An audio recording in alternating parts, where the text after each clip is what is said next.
The rain started around 6, the slow, steady kind that makes the brick buildings in our neighborhood go dark and shiny like they're remembering something. I was supposed to be invisible by 7. That was the plan.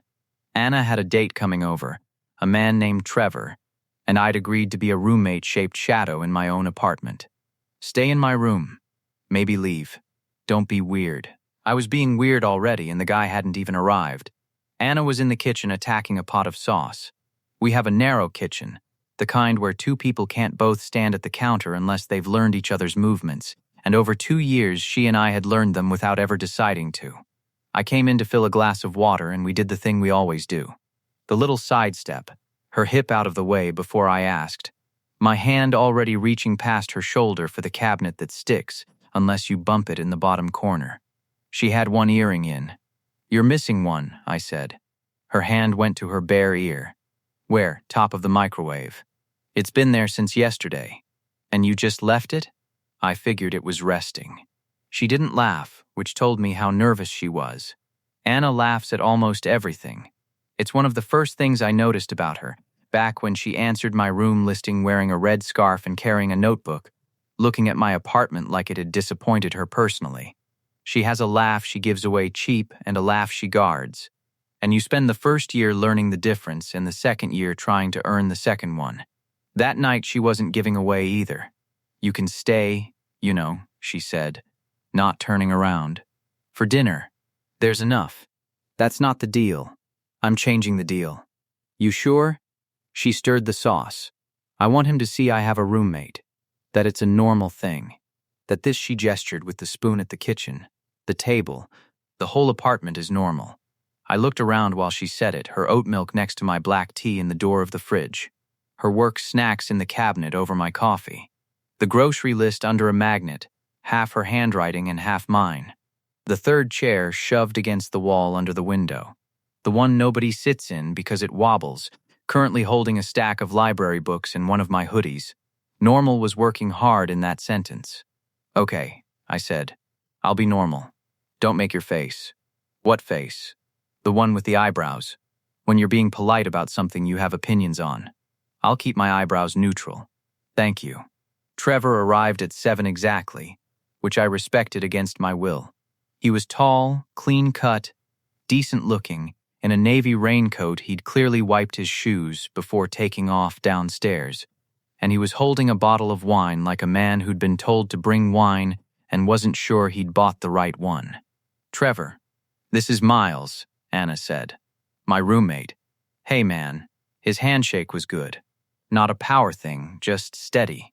"Hope I'm not crowding you out of your own place." "You're not. She makes enough sauce for a church basement." He laughed, and it was a real laugh, easy, and I felt the first small drop in my stomach, because I'd been hoping he'd be a jerk. A jerk I could have watched leave with a clean conscience. This guy was going to be a problem precisely because he wasn't going to be one. We were supposed to be 2 for dinner. Then the rain got worse, and Anna said I should eat since I was right there, and Trevor said please. Sit.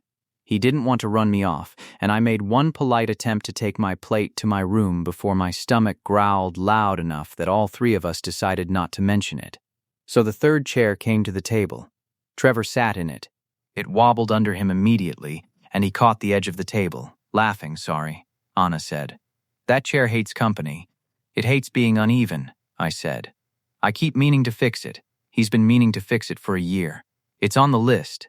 Trevor looked between us when we did that. Just a flick of the eyes, there and gone. I caught it. I think Anna did too. Dinner went fine, better than fine. Trevor asked good questions and actually waited for the answers. He was an accountant, which I'd guessed and felt smug about. He told a story about teaching his niece to ride a bike that was genuinely sweet, the kind of story that makes you trust a person a little, and I sat there eating sauce in my own kitchen, liking him, and hating that I liked him. The trouble was the apartment kept telling on us. Trevor asked Anna how she'd ended up in pediatric work, and before she got 2 sentences in, she pointed her fork at me without looking and said, "Tell him about the kid who bit you." And I told the story about the kid who bit me. And Trevor laughed, and only afterward did I see the small thing that had happened, which is that she'd handed me a piece of her own answer like it was half mine to give. He asked where the green cabinets came from, and she said she'd painted them one long weekend, and I said she'd also painted a stripe of green up her own forearm that took a week to come off, and she said that was slander, and Trevor watched the two of us defend and accuse each other over a paint job from 18 months ago, and you could see him doing the arithmetic. He was too polite to say what the arithmetic added up to. But I knew it, and Anna knew it, and the knowing sat down at the table with us like a fourth guest. Then Anna got up for more bread. She didn't look. She opened the right drawer for the bread knife on the first try, set the butter down by my hand before I reached for it because she knows I always reach for it, and shut the cabinet with her hip on the way back. The whole thing took 4 seconds. 2 years of a life, compressed into 4 seconds of muscle memory, performed in front of a man who had come over to start something new with her. Trevor watched it happen. I watched him watch it. He smiled, friendly, and asked the question. So how long have you two been friends? There was nothing wrong with the question. Anna reached for her water. Miles? She said, and her voice came out a half step too bright. He's just a friend. It's a small word. I've set type for 30 years worth of small words, and I know exactly how little space they take. You use it to shrink a thing. Just a friend. Just a roommate. Just practical. Just easier than saying the bigger thing out loud. I smiled. Because that's what you do when something lands wrong in front of company. I said something about grabbing more napkins, even though there were napkins on the table, and I stood up and went the 6 feet into the kitchen, which in our apartment isn't escaping a room so much as moving the feeling out of direct eye contact. I stood at the sink with my hands on the edge of it, looking out the dark window at the rain coming down the glass, and I told myself it was nothing. She was nervous. It was the easiest word. It didn't mean anything. I heard the chair scrape behind me. Then she was in the kitchen. Miles, it's fine. It's not. It's a word, Anna. Get back to your date. I need to take it back. I turned around. She was standing by the stove with a cloth napkin in her hand that she'd grabbed as an excuse, the same way I'd grabbed napkins as an excuse. The two of us using the same lie 30 seconds apart. Behind her, out at the table, Trevor was studying his wine glass like a man trying very hard to be furniture. Take what back, I said. You know what? I'd rather hear you say it. Her jaw tightened. Fair enough. I'd earned a little cruelty. The word just, she said. You're not just anything. To me. And there it was. The thing I'd wanted to hear for longer than I'd admitted. And the strange part about finally hearing the thing you want is how loud it makes the silence around it. Because she'd taken back the word and left the sentence empty. Then what am I? I asked. Her mouth opened. Nothing came out. The rain ticked the window. The sauce simmered down low behind her. She looked at me and I watched her get right up to the edge of it. The thing we'd both been walking next to for 2 years pretending it was just the view. And then I watched her not be able to step off. I don't know, she said. That hurt worse than just. Just was a reflex. I don't know was the truth. Yeah, I said. Me neither. Out at the table, Trevor cleared his throat, soft, the most polite sound a person can make. Anna closed her eyes for a second. Then she squared her shoulders and went back out. And I stayed where I was. And I did not listen, which in our apartment is a thing you can only attempt, not accomplish. Her voice was low. Trevor, I'm so sorry. His was lower. I caught the shape of it more than the words. Kind, he wasn't angry. Somehow that was worse. You didn't do anything, she said. No, he said, clear enough that I heard it. I don't think I did. A pause. I think I walked into the middle of something, Trevor said. He said it plainly, no speech in it, a guy stating a fact he wished weren't true. And I think you already know that. I just figured it out faster than I wanted to. Then there was the sound of a chair, and a coat coming off the hook, and the front door, and I came back out because hiding in my own kitchen had started to feel like the most pathetic thing I'd done in a year. Trevor was pulling on the navy raincoat. He looked at me, and for one bad second I thought he was going to say something generous. The kind of line that would have made the whole thing tidy. He didn't. He just nodded. Good sauce, he said. Seriously, and to Anna, take care. Okay? Trevor, it's all right. It clearly wasn't, entirely. But he said it like he intended to make it all right later, somewhere we wouldn't see, which is about the most decent thing a person can do on a bad night. He left. The door shut. The apartment went quiet in the way a room does right after thunder. Anna sat down in the third chair, Trevor's chair. It wobbled under her and she let it, and she put both hands over her face. I sat down in my usual chair, not across from her, beside her. The sauce had gone cold. The bread sat there untouched. The rain kept working at the windows. "I'm a terrible person," she said into her hands. "You're not." I invited a nice man into my mess to prove a point, and then ran into the kitchen till she stopped, dropped her hands. He drove across town in the rain. "He'll be okay. Accountants are durable." She almost laughed. Almost, it was something. We sat there a while. I want to tell you I said the right thing then. I didn't. This is the part of the story where, if it were a movie, I'd have reached over and taken her hand and we'd have figured it out before the sauce was fully cold. That's not what happened. What happened is we sat in our kitchen, not touching, and after a few minutes she said she was tired, and she went down the hall and her door clicked shut. And I cleaned up the dishes alone, because cleaning up other people's messes is the thing I'm best at in this world. Here's the part I should have said out loud and didn't. My name's Miles Donovan. I'm 34, and I make signs for a living. Menus, flyers, vinyl banners, the laminated cards a therapist uses with kids, and sometimes the program for a funeral, which takes a steadier hand than people expect. My boss, Lenny, says I've got quiet hands. It's a useful thing in a print shop, and it turns out a problem everywhere else. My last relationship ended in a sentence I've never been able to put down. She said I was a good safe place. She said it like a compliment that had curdled. "You make a really good place to land, Miles," she said. "You just never once asked to be chosen." I thought for a long time she meant I wasn't romantic enough, that I should have planned more weekends away. It took me years to understand she meant I'd built the whole thing out of walls and never once cut a door. I made a home you could shelter in and never had the nerve to ask anybody to actually live there. Anna had her own version. She was engaged once, before me, to a man named Brendan, who I met exactly once at a coffee shop and who had a way of looking disappointed before anyone had done anything. From what I pieced together over 2 years, Brendan liked Anna best when she was easy. When she asked where they stood, she was a lot.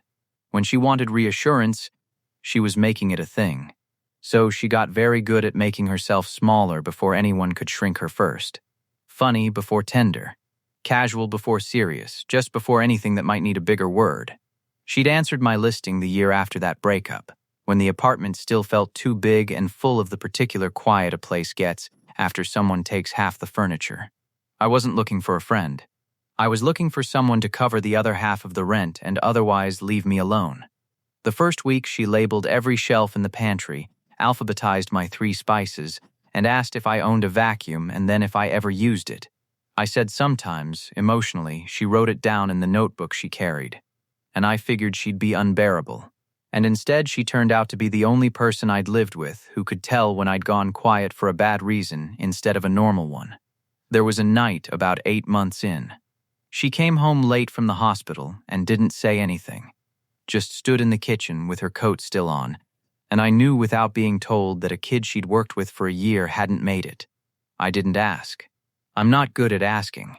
But I made the soup my mother used to make, the one that isn't really a recipe, and I left it in the microwave and went to my room so she wouldn't have to perform being okay for an audience. In the morning, the pot was washed and back in the cabinet, and there was a sticky note on it that said thank you for not making me talk. I kept the note. It's in a drawer. I never told her that either.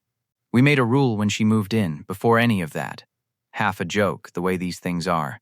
No making each other into a substitute spouse.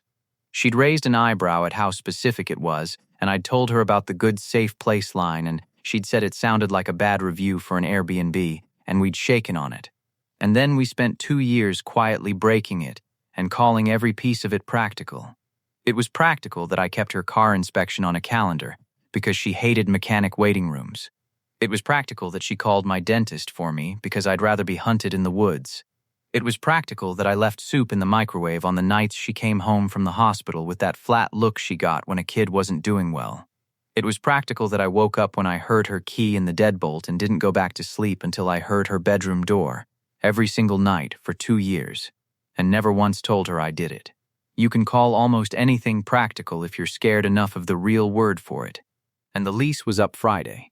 That's the thing, the date night had a clock on top of it, even if Trevor never knew. 4 days before he sat in the third chair, Anna had toured an apartment near Willow Lawn. She told me about it the way you confess something. Smaller place, she said. Worse light. More expensive than it should be. Laundry in the building, though, like that settled it. She'd said she was being practical, and I'd said were you, and she'd looked at the floor and said she was being scared, and neither of us had touched the lease renewal sitting on the table since. So when she called me just a friend, it wasn't only a word. It was a woman standing at the edge of leaving, reaching for the smallest possible name for the thing she was about to walk away from, because a small thing is easier to leave than a real one. I understood it. I just didn't know what to do with it, because the one thing I've never once known how to do is ask to be chosen. The week after Trevor was the worst week we'd had. Not loud. We don't do loud. It was the cold version, the careful version, the two of us being unbearably polite in a small apartment. She stopped leaving her coffee cup in the sink, which sounds like nothing but in our language meant she was being a guest in her own home. I stopped waiting up for the deadbolt, or tried to, and lay awake anyway. On Wednesday I came home and there was a moving box, flattened, leaning against the wall by the door. Just one. She'd gotten it from work. I looked at it for a long time and didn't say anything, and she came out of her room and saw me looking and didn't say anything either, and that flattened cardboard box said more than anything either of us had managed since Trevor's coat came off the hook. That same night I heard her on the phone with her sister through the paper wall. I wasn't trying to listen. You don't have to try, in that apartment. Mara was the one who'd set her up with Trevor in the first place, and I could hear Anna defending herself in the flat, tired voice she uses when someone's telling her a thing she already knows. It's not like that, she said. And then, after a while, quieter, I know what it looks like, Mara. I know. A long pause. Because if I name it and it goes wrong, I lose the apartment and the person. That's why. Another pause, and then the smallest I'd ever heard her sound. He's not going to ask me to stay. That's not who he is. He'll just help me carry the boxes. I sat on the edge of my bed in the dark and understood that she had me exactly right, and that being seen that clearly is a different thing from being known, and that I had somehow managed to be the second without ever risking the first. Thursday night, she told me. I was at the kitchen table with the lease in front of me. Unsigned, she came in still in her work clothes and stood by the stove, which is where she stands when she's about to say a thing she doesn't want to. I'm going to take the Willow Lawn place, she said. I'd known it was coming, and it landed like a dropped plate anyway. Okay, I said. She waited. I think she wanted me to argue. And here's where my whole life caught up with me at the kitchen table, because I did the thing I always do. I made it easy for her. I made myself a good safe place to leave from. I'll help you move, I said. I'll print the box labels, color-coded. You'll hate how organized it is. She laughed, one sharp, wet sound, and it wasn't a good laugh, it was the other thing entirely. There it is, she said. There what is. You're doing it. You're being so fine about it. Her voice climbed. You're going to help me carry the boxes out and label them and wish me well, and never once say the actual she stopped. Pressed her lips together. Brendan made me feel crazy for wanting things.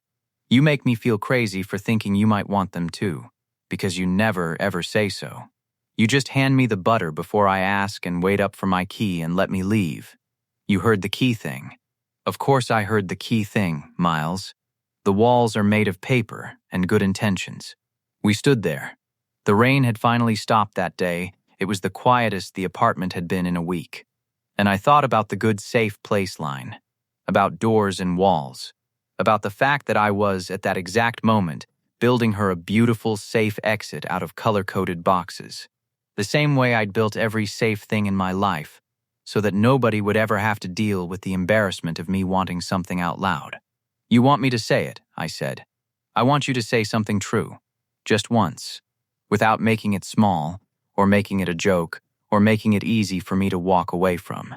So I did the hardest thing I know how to do, which is not fix something. It's ask for it. I don't want you to go, I said. She went still. Not as your roommate. Not because the rent's easier with two. I don't want you to go because I've spent 2 years building you a place to land and being too much of a coward to ask you to stay in it. My ex was right about me. I make a good, safe place, and I never ask to be chosen. So I'm asking. I'm choosing you, out loud, in the kitchen, with the lease right here. And if you still want the Willow Lawn place, I'll help you move, and I'll mean the part where I wish you well. But I'm not going to pretend anymore that I'd be fine. I wouldn't. I haven't been fine in about a year, and I just kept handing you the butter. Anna's eyes filled. She didn't fight it this time. She didn't make it small. I called you just a friend, she said, because I almost called you something else. With Trevor sitting right there. I heard it coming up my throat, and I panicked, and I grabbed the smallest word I could find. She wiped her face with the back of her wrist, angry at it. I've been doing that my whole life, reaching for the small word, and I pulled you into that kitchen to take it back, and then I couldn't even finish, because the real sentence terrifies me. What's the real sentence? She looked at me across the table where almost everything that had ever mattered between us had happened. You're the person I come home to before I let myself admit I'm coming home, she said. That's what you are. That's what you've been. I don't have a word for it that's the right size. I only know that just was a lie, and I've been telling it on purpose because the truth means I have something I'm scared to lose. Neither of us moved for a second. Then she pulled out her chair, her usual chair, the one that faces the window, not Trevor's, and she sat down across from me. And she reached over and turned the lease around so it faced her. I don't want to start something just because a nice man left, she said. No. And I don't want to start something just because I'm scared of an empty apartment. No. So we go slow. We're serious about it by going slow. Separate rooms. No acting like a lease is a wedding. No telling people until we know what we're telling them. Agreed, and no using just when you mean scared. That one's going on the fridge, I said. It got the good laugh out of her. The guarded one. The one you spend 2 years earning. She signed her name. Then she slid the lease across the table, and I signed mine, under hers, the 2 names together on a piece of paper for 1 more year. And it was the least dramatic thing in the world, and it felt like the bravest thing I'd ever done. I fixed the 3rd chair that weekend. Turned it upside down on the kitchen table, found the joint that had worked itself loose, cut a little wood shim, glued it, clamped it overnight. Anna came in while I had it apart with a clamp in my teeth and asked if I was really repairing the chair that ruined our lives, and I said it was a chair in my home and it deserved to stand up straight, and she said that was either very healthy or very avoidant, and I said those are usually the same thing, and she leaned in the doorway and watched me work and didn't leave. We didn't kiss for 3 weeks. I know people want the kitchen scene to turn into the kiss scene. The date walks out and 2 years collapse into one brave moment before the sauce is even cold. That's not how it went, and I'm glad. We'd both been burned by the fast version. We wanted the slow one, the one with separate bedrooms and careful mornings and the occasional terrible conversation. The one where you build the thing on purpose instead of falling into it because you're lonely and it's late. Those 3 weeks were mostly ordinary, which was the point. We still argued about the grocery list. She still left her work bins all over the living room, and I still tripped over the little purple scooter board and called it a personal enemy. But there was a new thing in the apartment now, and the new thing was that we said the true sentence out loud instead of acting it out and hoping the other person would translate. She caught me waiting up one night, heard me get up to check the deadbolt, and instead of letting it slide, she came out into the hall in her socks and said, "You don't have to do that anymore. I'm home. You can just go to sleep knowing it." And I said okay, and I did. And it turned out the thing I'd been guarding for 2 years was lighter once it had a name. One Sunday she came and sat next to me on the couch during the renovation show we both pretend to hate, closer than the couch required. And when they painted over a perfectly good brick wall, we yelled at the television in unison like we always had. Except this time she didn't move back to her end when it was over. Small things. That's what the slow version is made of. Small things you finally let count. It happened on a Saturday at the print shop near closing. She came by to pick up a set of cards I'd made for one of her kids, and I'd rounded the corners the way she likes even though she hadn't asked, and it wasn't on the order. She stood at the counter looking at them. "You rounded the corners," she said. It's a corner rounding machine. It's not a grand gesture. You notice things. So do you. It's the whole problem. Maybe it's not, she said, and came around the counter and asked if she could kiss me, which I loved her for, because so much of our life had been almost and just, and this was a woman asking for a thing out loud, the right size, no lie in it. I said yes. We walked home in the dark afterward because her car was at the apartment and I hadn't driven, and somewhere on Monument Avenue she reached over and took my hand. No audience, no Trevor, no kitchen emergency. Just a wet sidewalk and her hand fitting into mine like something that had finally been put to its proper use. We still live in the same apartment. For now. We're not rushing, and that still matters to both of us. The grocery list is still on the fridge, half her handwriting and half mine. It changes every week, but there's one line on it that hasn't moved since that night, down at the bottom in her slanted, nervous hand. Tell the truth before you use the word just. The third chair still sits by the window. It doesn't wobble anymore. Mail lands on it, and her tote bag, and sometimes a guest sits in it and says, "Huh, this chair's really solid." And Anna and I look at each other like two people keeping the same secret. She said once we should get rid of it. Said it was Trevor's chair and it had a sad history and we didn't need 3 chairs for 2 people. I told her no. We're keeping it. She asked why, and I didn't give her the whole answer. Because some answers belong in the back of your throat where you can feel them. But the whole answer is this. Somebody had to come sit at our table who wasn't part of us. Somebody decent enough to ask the one plain question we'd been ducking for 2 years. He sat in the wobbly chair, in the rain, and he asked how long we'd been friends. And my roommate reached for the smallest word she owned. And then she stood up and came into the kitchen to take it back. She only took back one word that night. Not the whole sentence. Just the one. It was enough to start.